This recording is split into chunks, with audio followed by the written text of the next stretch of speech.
minutes are gone. You've got 40 minutes left. Stuart sprinted in this competition with a calling card that blew you and I away. He's got to keep on sprinting because he set his own benchmark, and his benchmark is way up there. Talking to all the other contestants, there's a lot of interesting sounding dishes I'm up against. I need to be absolutely perfect with this or else it's game over. You're looking pretty happy with yourself, Stuart. Yeah, I'm happy to be here today. I'm making a pumpkin bavarois with baked apple puree and oatmeal biscuit crumble. It's inspired a little bit by my nan. When I was young, she used to cook me this like custard, which was so thick you could carve it. We also had an apple tree in the garden, so she used to make amazing apple crumbles. It's not an apple crumble, I'm not pretending it's an apple crumble, but it's inspired by the sort of flavours and textures that I remember from that time in my childhood. He wants the flavours of apple crumble, but he also wants the flavours of pumpkin and cinnamon. Wow, that could be quite exciting.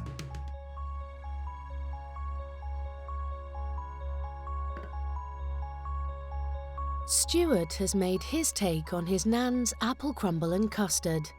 Spiced pumpkin bavarois, topped with sugarwork, baked apple puree, spiced oat biscuit, and caramelised pumpkin seeds. That's stunningly good work. That, to me, is an elegant bowl of yum.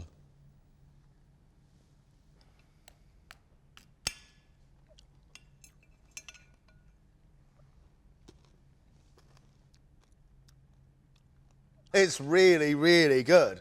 It's got the flavours of bonfire night. I love the oaty biscuit, which is spiced and sweet with the sweet caramel around your pumpkin seeds.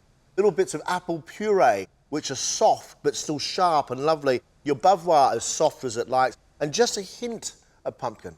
The textures are great, the flavours are good. I like it a lot. Slight sweetness of pumpkin, still quite earthy. Oats, sweet apple, cinnamon. I mean, those things work.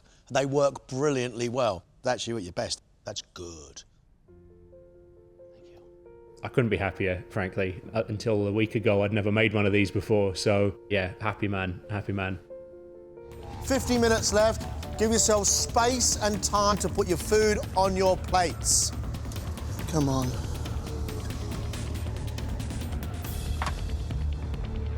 Are you on time? I can be. Your nose is growing, Pinocchio. Yeah.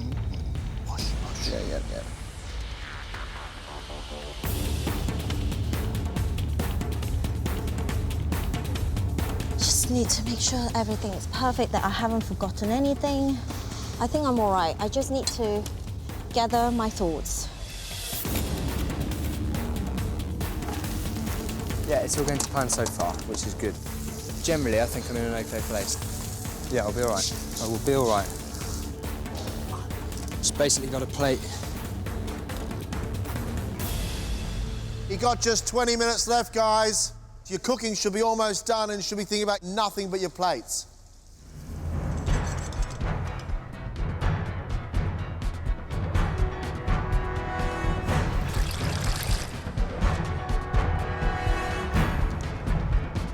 There is so much good cooking going on here.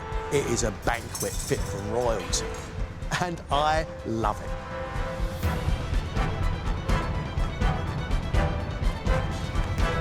Amazing sounding food, lots of technique, lots of skill. I think this is absolutely brilliant.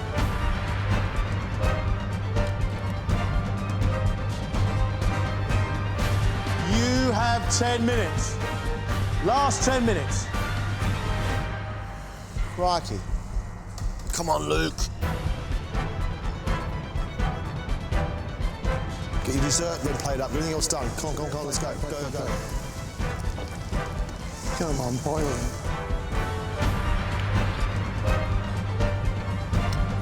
Right, that's just 5 minutes now.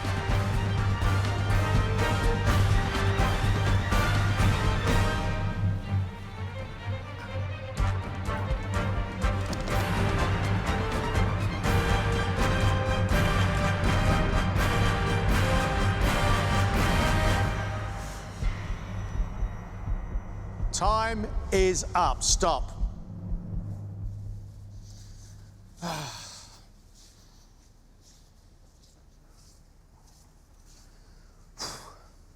Up you come, Luke.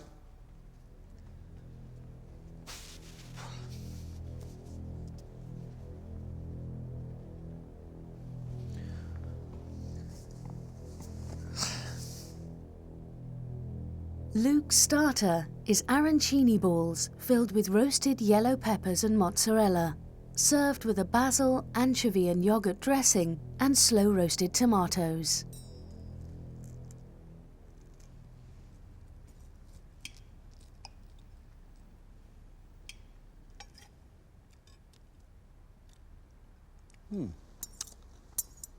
What you have here is the unmistakable flavours of southern Italy, and damn good they are too. And let me tell you, those arancini balls are perfect. They are crispy on the outside and they are light and moist in the middle. And then you've got that tang of basil that, to me, it almost feels metallic. And then you've got the lovely, lovely creaminess of mozzarella. What you haven't got here is elegance. You have, however, made them delicious. Take that. You can taste the sunshine of the Mediterranean, and that's what's wonderful about it. You've got that pepperiness that comes from the yellow pepper, saltiness of mozzarella.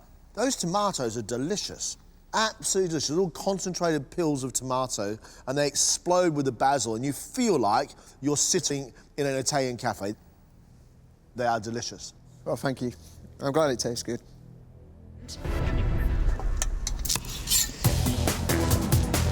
First course, a Mauritian octopus salad with an apple and mango vinaigrette and a brown shrimp jelly. John, that is marvellous. That's my sort of food. Her risk is the octopus. Can't be chewy and it can't be dry. It is the hardest piece of seafood to cook, so that is the biggest challenge. I just hope it's lovely and succulent.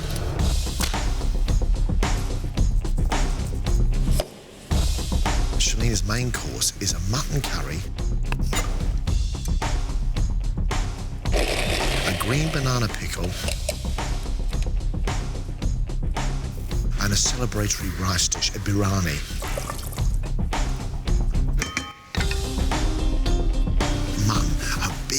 Of old lamb, strong in flavour, quite tough. She has to make sure that's cooked down really well, long and slow, so it falls apart and melts in your mouth. Otherwise, we're just getting up with big, tough bits of lamb. I love a curry, and I've got a feeling I may be tasting the best mutton curry I've ever tasted today.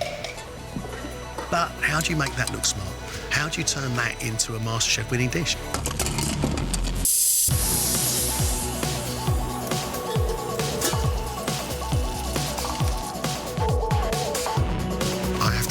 I think Shalina's dessert sounds fantastic. I got a tingle when I think about it. She's got a mango and lime cannelloni, a white chocolate and pistachio samosa, and she's got a rum and coconut blancmange. I don't think she's just trying to win MasterChef. I think she's trying to marry me. But so much can go wrong. The most important thing is that everything is set properly. Blancmange not setting me up with coconut cream. The samosas being all runny rather than being lovely and sticky. Shalina wants us to be sitting on a beach in the sunshine while we're eating her food. I think that's fantastic. Evocative food is the best type of food. It makes you smile. I pray she gets everything done because her menu sounds brilliant. There's no turning back now. There's only going to be one winner today. I'm going to do everything that I can to win this.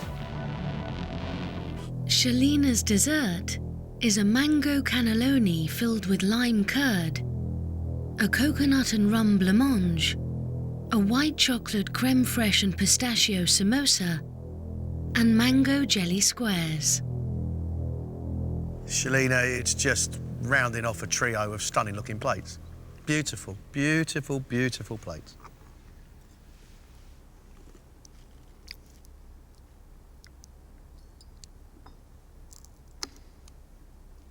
Oh.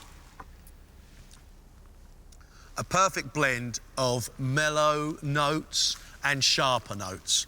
Mellow coconut, mellow chocolate, and then sweeter mango, and then sweeter but sharper pineapple, and then sharp lime.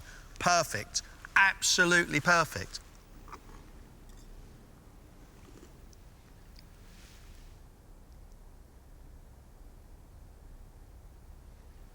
It's really, really sweet, and there's a reason for it, and I know why, because after all that heady spice in your main course, you need something clean and sweet and crisp to be able to clear your palate.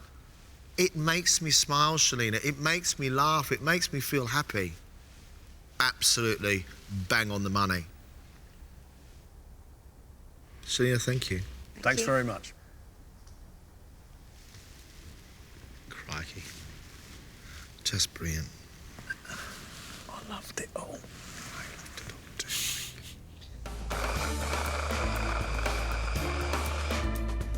I love Juanita. She's delivered some of the best dishes I've seen in the competition so far. She is a great, great contender.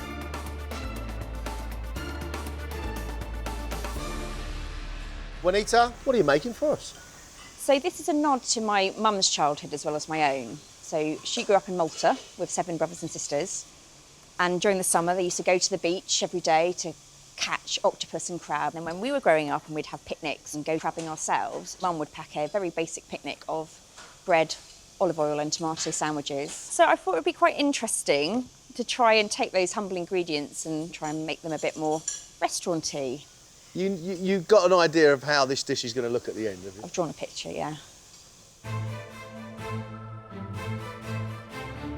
We've got compressed tomato with horseradish and crab. She's making a crisp bread from rye, a crab tuile, and then she's serving the whole lot with olive oil encased in a capsule. Is it actually going to result in something we want to eat?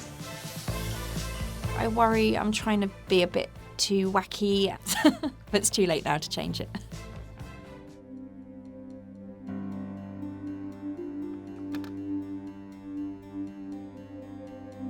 Juanita's dish is inspired by crabbing with her family. She's cooked roasted glazed tomato, compressed tomato stuffed with crab, compressed cucumber, a tomato mousse topped with crab, horseradish cream, rye bread crisps, a crab tuile, encapsulated olive oil, and a black pepper crumb. I think it's a very, very pretty thing. It's a very daring thing to be doing because it's very modern.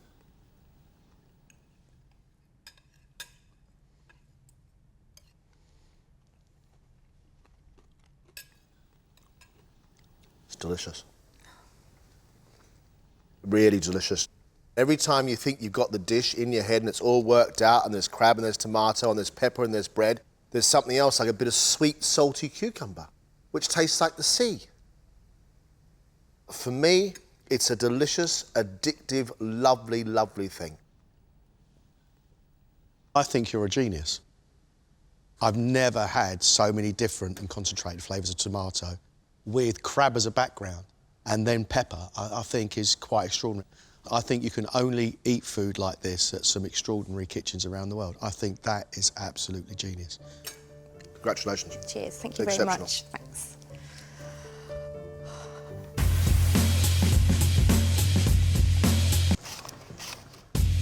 I really have to stick with what I love and what I feel confident in. The finals is not the time to start deviating from that. I think if you're going to put forward a menu of things that you absolutely love, you've got to nail it. You've just got to. Days don't get much bigger, do they? No, this is probably the biggest day of my life, actually. And how are you feeling? I'm excited with a hint of nerves and trepidation because so much rides on what I'm doing in the next 3 hours. But I really want to enjoy it because this is the last time I'm going to be in the MasterChef kitchen ever. So I want to remember this. I'm devastated that this is the last day, I really am. I'm really happy that Emma is being true to herself and actually cooking the food that she really believes in and that she really loves. Starting off with scallops. Emma wants those scallops to be poached. She's doing them in a plastic bag instead with the infused oils. Clever way of doing it, as long as they're cooked all the way through. Using a technique which I'm not hugely familiar with, but I think it's a really nice way to keep the scallops nice and fresh without overcooking them. Then we've got the black quinoa, and we've got lemon and coriander dressing. It needs to be sharp, but at the same time not too sharp, with that little hint of coriander and a bit of spice from the chilli. Then we've got pearls of beetroot.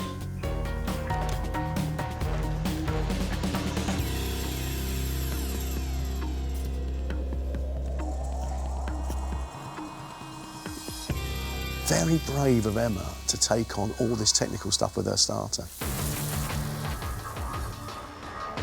The main course, to cook a tagine, that is a bold, bold statement. Because that's not refined, but it can be absolutely delicious. A lamb tagine is a lamb shank. It's got to be falling off the bone, it's got to be succulent and delicious. I have to be really careful with my sense of timing and get the balance of the spices right as well. Then we've got couscous. I don't think the average person would say, yeah, I'll make couscous from scratch. It's a big risk for me getting that right within the time, but I have to take a risk. I can't, I can't sit back and make it easy for myself.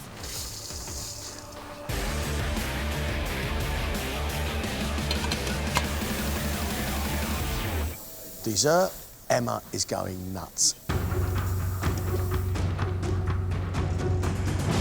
Caramel pistachio covered in chocolate, sitting on a meringue with pears, with cherries and chantilly cream.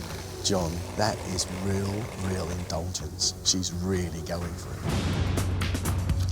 The tart has to be crunchy and crispy.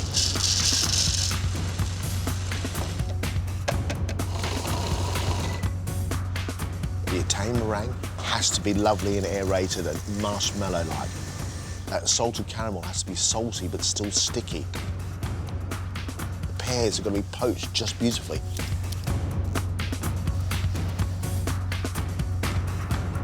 And that chantilly cream has to be strong and powerful. Emma's three courses are really interesting and actually quite extravagant.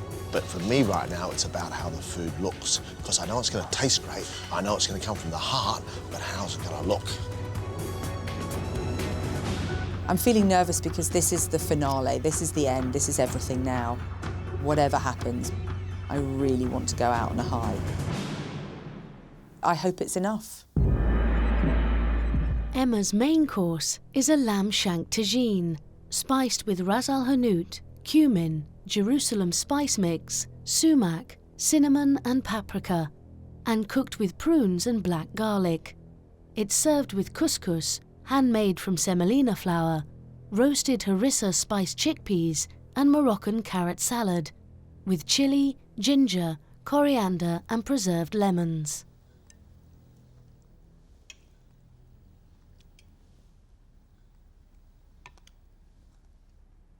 Very few people will understand how to get that balance absolutely right, but you get it right. You know the sweetness, the spiciness, the warmth, the feel of the dish. As for the couscous, I think it's just fantastic.